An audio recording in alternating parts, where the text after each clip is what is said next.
To complete the three handsome young men, may we call on John Wesley Galicano.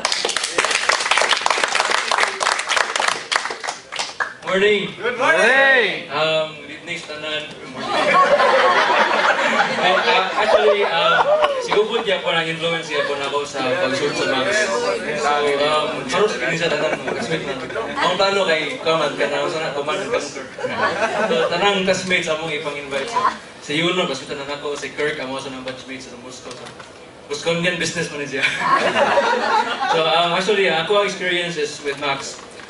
For pila na kaman, sige na siya post si Ubud sa ako, si Alray sa ako ang Facebook, mga information about Max, mga testimonials, nga. And what ko ma-interested until I realized nga, this could be the answer to my problem. So, I've been having recurrent UTI since 2010. So, 2010, around November, October, may na nagsugod. Until 2011 and until this year. So, pag January, dito ko na-decide, pagkita na ko sa testimonial ni Alray about this gouty arthritis. So I said nga, Mark, dili siguro ni sa ensayo niya product. So I asked him, put ka ng, sige ka ng, saan mo niya siya ng product? So I-chat nga ito sa FB na.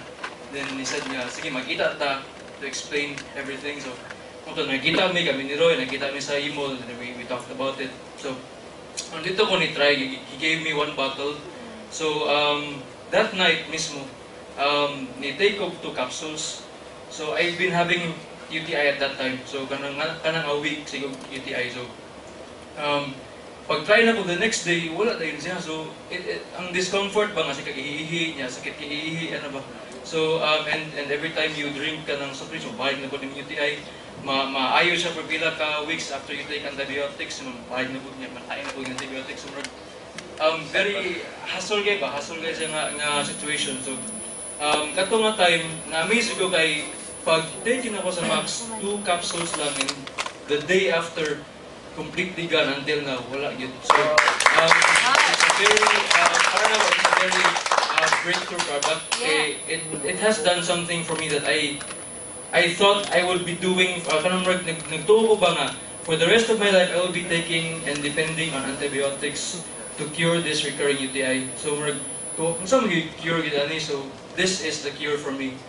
Max GXL. Yeah. And then, sa kuang sides sa akong family, I've been trying to convince them to take Max GXL. And it's been, sometimes sa ato ang family may pinaka-hard i-convince, di ba? Because, di ba, kanang sa Bible pa, no prophet is respected in his own home. Yan ba? So,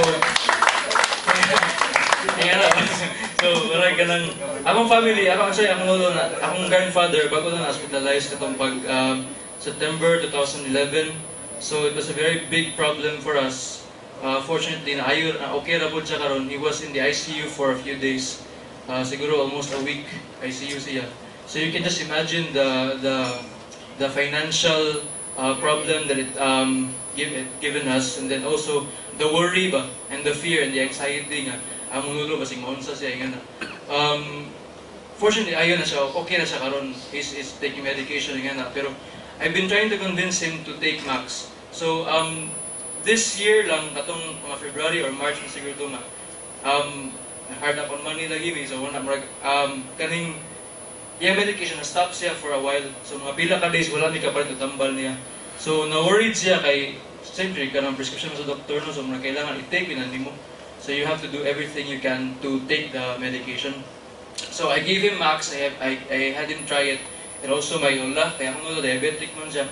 So, pag humana ito, report sila nga, kanang mas maraglahi na daw yung feeling compare sa katong nagtambal siya, bitaw nga katong prescription sa doktor, maraglang lahirang energy ba?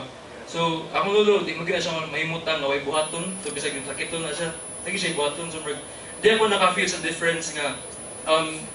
It really helps people. So, ang kaning Max GXL, if you just have the goodwill to help other people, daghan dyan yung matabangan. Yes. So,